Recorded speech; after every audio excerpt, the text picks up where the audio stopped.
আসসালামু আলাইকুম রহমতুল্লাহি বাবরকাত। আসুন, আজকে কিছু ভুল আছে মুসল্লিদের, সালাত আদায় করতে কিছু ভুল করে, সেই ভুলগুলো আমরা সংশোধনের জন্য চেষ্টা করব। আসুন দেখি কি কি ভুল করে।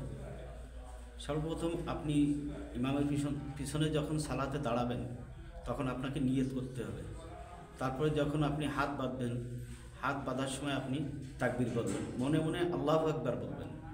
যখন হাতটা উঁচু করবেন, হাতটা কীভাবে বাঁধবেন? এই দেখেন, হাতটা অনেকে এইভাবে রাখে, অনেকে এইভাবে রাখে, অনেকে এই জায়গা রাখে। হবে না, আপনার হাতটা রাখতে হবে সর্বনিম্ন এই কাঁধের থেকে কান এর ভিতরে রাখতে হবে। আপনি এইভাবে হাতটা রাখবেন কেবলার দিকে, 5টা আঙ্গুল 4টে আঙ্গুল কেবলার দিকে থাকবে। এইভাবে আপনি হাতটা রেখে বলবেন আল্লাহু আকবার, এইভাবে। তারপর আপনি 2 আঙ্গুলে ধরবেন, 3 আঙ্গুল এইভাবে হাত যতদূর যায় ছেড়ে দিবেন। ছেড়ে দিয়ে আপনি ইমামের সাথে সালাত আদায় করবেন। সূরা কিরাত ইমাম সাহেব পড়বে। আপনি ধ্যানের সাথে, মনোযোগের সাথে খেয়াল রাখবেন যেন আপনার ধ্যান অন্য কোথাও না চলে যায়। গেলে সালাতের ব্যাঘাত ঘটবে, আপনার সালাতের সমস্যা হবে।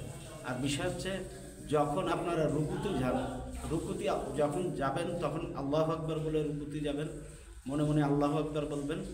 বলে রুকুতে এরকম 2 হাত বাঘের থাবার মতো হাঁটুটা ধরে বলবেন, আঁকড়ে ধরবেন, আঙ্গুলগুলো ফাঁকা ফাঁকা রাখবেন। এবং আপনার অনেকের দেখি হাঁটু এরকম ব্যাকা থাকে, হাঁটু স্টিল নাও, সোজা থাকতে হবে। অনেকের হাঁটু সামনের দিকে ব্যাকা থাকে, হবে না, আপনার হাঁটু সোজা থাকতে হবে। এবং যখন আপনি রুকুতে যাবেন, রুকুগুলো যেন রুকু এমন হবে যে আপনার পিঠে যেন কোনো জিনিস রাখলে সেটা পড়ে না যায়। এইভাবে রুকু করবেন। আর রুকু থেকে যখন উঠবেন সোজা হয়ে একদম সোজা হয়ে দাঁড়াবেন। সোজা হয়ে দাঁড়ায় ওখানে যে দোয়াগুলো আছে পড়বেন। পড়ার পরে ইমাম সাহেব যখন সিজদায় যাবে তখন সিজদায় যাবেন। সিজদায় যে অনেকে সমস্যা, এই এক জায়গায় সমস্যা, সিজদায় যে অনেকে হাতগুলো এরকম বেঁকায় রাখে, 4 সাইডে ছড়ায় রাখে, এগুলো করা যাবে না। সিজদায় গেলে হাতগুলো কাছাকাছি রাখতে হবে, আপনার পেটের কাছাকাছি, যাতে অন্য কারোর সমস্যা না হয়। আরেকটা সমস্যা হলো যে আমরা যখন সিজদায় যাই তখন এই কেনো যেন ইসের সাথে, মাটির সাথে মিশে না যায়, কেনোটা উঁচু থাকতে হবে। সেইভাবে আমরা সালাত আদায় করবো, কেনোটা উঁচু থাকতে হবে। আর আমরা মহিলারা এইভাবে রাখবো, মহিলারা বেশি উঁচু না, মহিলাদের আছে এই কাঁধের নিচে, কাঁধের উপরে হাত উঠলে হবে না, কাঁধের নিচে এভাবে কেবলামুখী হাত রাখবেন। তারপরে আপনার যখন সিজদার থেকে উঠবেন, সিজদার থেকে উঠে মাঝখানে একটা দোয়া আছে, আপনারা সবাই জানেন, সেই দোয়াটা পড়বেন। আর সিজদার থেকে সোজা হয়ে দাঁড়াবেন, বসবেন, একদম সোজা হয়ে বসবেন। অনেকে দেখি কাত থাকে, এরকম কাত থাকলে হবে না। আপনার যদি শারীরিক কোনো সমস্যা না থাকে, বয়সের ভারে যদি আপনি বৃদ্ধ না হয়ে যান, আপনার যদি সুস্থ থাকে, আপনি রুকুর থেকে সোজা হয়ে দাঁড়াবেন এবং সিজদার থেকে সোজা হয়ে বসতে হবে। তারপরে যে আরেকটা সিজদা দেবেন। এই ভুলগুলো আমরা করে থাকি।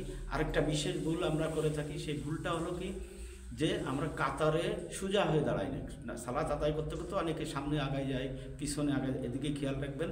কাতারটা সোজা করতে হবে, সোজা করে দাঁড়াবেন। এই কাতারের যে ফজিলত আছে, যে সোয়াবটা আছে, আপনার কারণে আপনি এই কাতারের সোয়াবটা মুসল্লিরা পায় না। সবার খেয়াল রাখতে হবে যেন কাতারটা ঠিক থাকে। অনেকে এদিক ওদিক ডাইনে বাই থাকে। আর বিশেষ করে যখন আমরা দাঁড়াই, দাঁড়ানোরও একটা সুন্নত আছে, ফজিলত আছে। আমরা অনেকে পাগুলো, কেউ এইভাবে দাঁড়ায়, কেউ এইভাবে দাঁড়ায়, পাগুলো কেবলার দিকে থাকতে হবে, পা 10টা আঙ্গুল কেবলার দিকে থাকতে হবে। এইভাবে আপনি দাঁড়াবেন, আপনার শরীরের ভারসাম্য বজায় থাকে, এরকম ফাঁকাভাবে আপনি দাঁড়াবেন, যেন উল্টো পাল্টা দাঁড়াবেন না, পাগুলো কেবলার দিকে থাকতেই হবে আপনার। এটা হচ্ছে উত্তম সালাত আদায় করার উত্তম পদ্ধতি। আপনারা আসুন, আমাকে ভুল বুঝবেন না। অনেক কিছু মুসল্লি দেখি এগুলো ভুল করে, এই ভুলের জন্য আসলে আমাদের সমস্যা হয়, অনেকের সমস্যা হয়।